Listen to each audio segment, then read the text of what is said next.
M I actually the strongest के episode 11 की starting में हम हारूटो को देखते हैं, जो कि काफ़ी दुखी है क्योंकि उसे आज स्कूल जाना है। तभी वहाँ पे शार्लेट आके उसे समझाने लगती है कि उसकी कौन सी क्लास है। शार्लेट बताती है कि उसके टेस्ट के स्कोर को देखते हुए उसे क्लास सी मिली है, जो कि एक मिडिल क्लास है। फिर हारूटो अपनी दूसरी क्लासेस को देखते हुए कहता है कि ये तो काफ़ी सारी हार्ड क्लासेस हैं।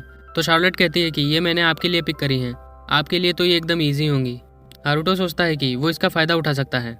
अगर वो इन क्लास में अच्छा नहीं करेगा तो एकेडमी वाले उसे ज़रूर निकाल देंगे। ऐसा सोच के हारूटो अपने स्कूल जाने लगता है। तभी दरवाजे पे उसे इरिस मिल जाती है।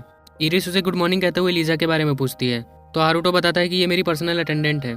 इरिस समझ जाती है कि लीजा क्या है, लेकिन वो कुछ ज़्यादा क्वेश्चन नहीं करती है। और इधर लीजा को इरिस काफ़ी अजीब लग रही होती है, क्योंकि वो बता नहीं पा रही है कि ये इंसान है या फिर कोई डीमन। फिर वो दोनों लोग एकेडमी में आ जाते हैं। हमें पता चलता है कि इरिस तो क्लास ए में है। इरिस हारूटो से कहती है कि क्लासेस टेस्ट के स्कोर के हिसाब से असाइन की गई हैं, मुझे पूरा यकीन है कि तुम जल्दी ही क्लास ए में आ जाओगे। ऐसा कह के वो अपनी क्लास में चली जाती है। फिर सीन चेंज होता है और हम देखते हैं कि हारूटो अपनी क्लास में आ जाता है।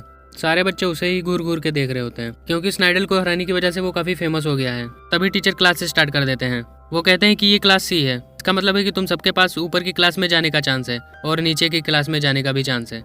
इसीलिए मैं ये चेक करने के लिए आज टेस्ट लूंगा। हारूटो ये देख के थोड़ा हैरान हो जाता है कि पहले दिन पे ही डायरेक्ट टेस्ट, लेकिन वो सोचता है कि ये तो मेरा अच्छा चांस हो सकता है एकेडमी से एक्सपेल होने के लिए। फिर हारूटो का टेस्ट पेपर आ जाता है। हारूटो उसमें लिखे हुए क्वेश्चन देख के सोचता है कि इतना इजी क्वेश्चन का आंसर नहीं लिखने पे लोगों को उस पर शक हो जाएगा। इसलिए हारूटो अपने आप को एवरेज स्टूडेंट दिखाने के लिए 100 में से 60 नंबर के क्वेश्चन सॉल्व कर देता है। तभी टेस्ट ओवर हो जाता है।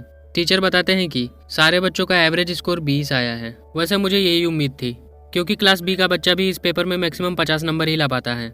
लेकिन जब वो हारूटो का पेपर देखते हैं तो बहुत खुश हो जाते हैं और कहते हैं कि लेकिन यहाँ पे हारूटो ने तो 60 नंबर का पेपर सॉल्व कर दिया है। ऐसा सुनते ही सारे बच्चे हारूटो के लिए ताली बजाने लगते हैं।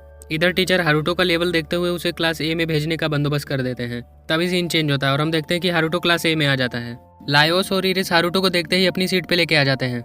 इधर लायोस इरिस से कहता है कि तुम उससे कुछ ज़्यादा ही चिपक रही हो। तो इरिस कहती है कि मुझे लगता है कि तुम उसके ज़्यादा करीब बैठ रहे हो, और वो दोनों लोग लड़ने लगते हैं। तभी अचानक से प्रोफेसर आ जाती हैं। प्रोफेसर अपना नाम ओरेटेरिया वेलकम बताती हैं। फिर प्रोफेसर हारूटो, लायोस और आइरिस को डांटती हैं और कहती हैं कि तुम लोग पहली सीट पे बैठ के बातें कर रहे हो। अगर तुमने एक भी क्वेश्चन का गलत आंसर दिया तो मैं तुम्हें अपनी क्लास से बाहर निकाल दूंगी।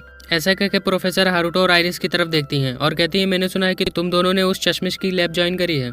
अब तो मुझे तुम दोनों को और प्यार से पढ़ाना पड़ेगा। इतना कह के प्रोफेसर पढ़ाना स्टार्ट कर देती हैं। वो कहती हैं कि आज हम मेन एलिमेंट, सब एलिमेंट और क्वांटिफिकेशन के बारे में पढ़ेंगे। ऐसा कह के वो आइरिस को स्टेज पे बुलाती हैं और उसे क्रिस्टल पे हाथ रखवाती हैं, जिससे उसका स्टेटस सामने आ जाता है।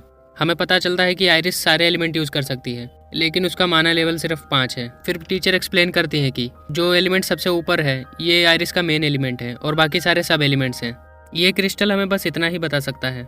फिर प्रोफेसर कहती हैं कि अब सोचो, अगर हम किसी का मेन एलिमेंट 100% कर दें तो वो अपने सब एलिमेंट्स को कैसे कंट्रोल कर पाएगा। ये काफ़ी मुश्किल होगा। इस पे अभी भी रिसर्च चल रही है। क्वांटिफिकेशन काफ़ी हार्ड चीज़ है। ये सुनते ही हारूटो अपना माना कैलकुलेटर यूज़ करता है और आइरिस का स्टेटस देखने लगता है, जिससे उसे काफ़ी सारी डिटेल्स पता चल जाती हैं। इधर प्रोफेसर लायोस से क्वेश्चन पूछती हैं कि अगर एक इंसान का सब एलिमेंट फायर है और वो एक फिजिकल इन्हांसिंग स्पेल यूज़ करे और उसे पता चले कि उसका इन्हांसिंग स्पेल ज़्यादा अच्छे से काम कर रहा है उसके फायर स्पेल की जगह पे, तो ऐसा कैसे हो सकता है। इसके जवाब में लायोस कहता है, हो सकता है कि उसने बार बार इन्हांसिंग स्पेल यूज़ करके उसे मास्टर कर लिया हो। ये जवाब सुन के प्रोफेसर कहती हैं कि तुम्हारी क्वेश्चन की अप्रोच तो अच्छी है, लेकिन ये इसका जवाब नहीं है।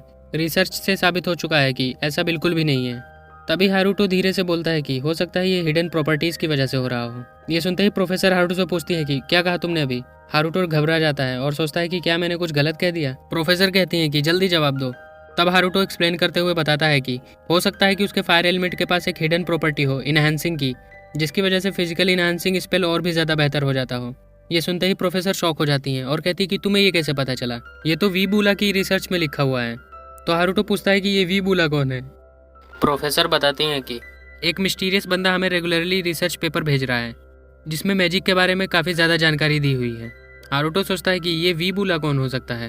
तभी उसे समझ में आता है कि ये ज़रूर शार्लेट का काम होगा। और फिर सीन चेंज होता है और अब हम देखते हैं कि हारूटो और आइरिस चश्मे वाली प्रोफेसर की लैब ज्वाइन करने के लिए आ जाते हैं। प्रोफेसर ये देखते ही बहुत खुश हो जाती हैं और प्रोफेसर और पोल्कोस पार्टी करने का इंतजाम करने लगते हैं। हारूटो और आइरिस वहीं पे बैठ जाते हैं। तभी अचानक से पोल्कोस की आवाज़ आती है। हम देखते हैं कि पोल्कोस तो किसी बॉडी से टकरा जाता है। हारूटो इसे देख के सोचता है कि क्या ये कोई मर्डर सीन है, लेकिन तभी चश्मे वाली प्रोफेसर आती हैं और बताती हैं कि ये स्नाइडल है, ये कल रात मेरे यहाँ आया था क्योंकि इसके कंधे पे कुछ अजीब सा स्पेल लगा हुआ है जिसकी वजह से इसको काफ़ी दर्द हो रहा है। मुझे लगा कि ये एक एंशिएंट मैजिक होगा, इसलिए मैंने रिसर्च करने के लिए इसको यहीं पे रोक लिया। अब जब हम सभी लोग यहाँ पे हैं तो क्यों ना हम लोग इस पे रिसर्च करते हैं। ऐसा कह के प्रोफेसर आयरिस से कहती हैं कि इसके कंधे को टच करके देखना। तो आयरिस उसको टच करते हुए कहती है कि ये तो काफ़ी सॉलिड लग रहा है। प्रोफेसर समझाती हैं कि ये एक बैरियर मैजिक है, ये नॉन एलिमेंटल होता है और इसको माना की ज़रूरत नहीं होती है। और फिर वो एक लकड़ी उठाती हैं और उससे कंधे को टच करती हैं। हम देखते हैं कि वो लकड़ी बैरियर के आर पार चली जाती है। फिर प्रोफेसर बताती हैं कि और सबसे खास बात तो ये है, ये बेजान चीज़ों से रिएक्ट ही नहीं करता है, जिसकी वजह से इसको निकालना काफ़ी मुश्किल है। मुझे लगता है कि ये काफ़ी हाई लेवल का एंशिएंट मैजिक है और इसको लगाने वाले का लेवल कम से कम 80 से ऊपर होगा। ये सुनते ही आयरिस पूछती है कि तो फिर ये स्नाइडल के कंधे पे लगाया किसने है। तो प्रोफेसर कहती हैं कि इसका जवाब तो मुझे भी नहीं पता, ये ज़रूर स्नाइडल को पता होगा। ऐसा कह के वो स्नाइडल को थप्पड़ मार मार के जगाने लगती हैं। जैसे ही स्नाइडल जागता है वो आयरिस और हारुतो को देखते हुए कहता है कि तुम लोग जानते हो कि मैं कौन हूँ। प्रोफेसर कहती है कि हाँ हमें मालूम है, चलो अब तुम ये बताओ कि ये तुम्हारे ऊपर स्पेल लगाया किसने है। इसको वही बंदा निकाल सकता है जिसने इस पे लगाया है। तो स्नाइडल बताता है कि मुझे नहीं पता वो कौन है। उस बंदे ने एक मास्क लगाया हुआ था और उसने काले कपड़े पहने हुए थे। प्रोफेसर उसकी ये बात सुनते ही कहती हैं कि इतनी जानकारी में तो मुझे एक ही बंदे पे शक जा रहा है। और ऐसा कह के वो हारुतो के पास आती हैं और कहती हैं कि मैंने सुना है कि तुम्हारे एरिया में एक ब्लैक नाइट नाम का बंदा अपने अच्छे कामों की वजह से काफ़ी फेमस हो रहा है। वैसे काफ़ी अजीब बात है, जैसे ही तुम कैपिटल में आए थे वो ब्लैक नाइट नाम का बंदा भी यहाँ कैपिटल में देखा गया। मैं सोच रही हूँ कि वो यहाँ क्या करने आया होगा। ये सुन के हारुतो कहता है कि हो सकता है उसे यहाँ पे कोई काम हो। प्रोफेसर ये सुन के कहती हैं कि या फिर तुम ही ब्लैक नाइट हो। हारुतो ये देख के घबरा जाता है और हमें पता चलता है कि ये तो असली हारुतो भी नहीं है, ये उसका क्लोन है। क्लोन काफ़ी डर जाता है और रियल हारुतो से हेल्प मांगने लगता है। तभी रियल हारुतो वहाँ पे ब्लैक नाइट बन के आ जाता है।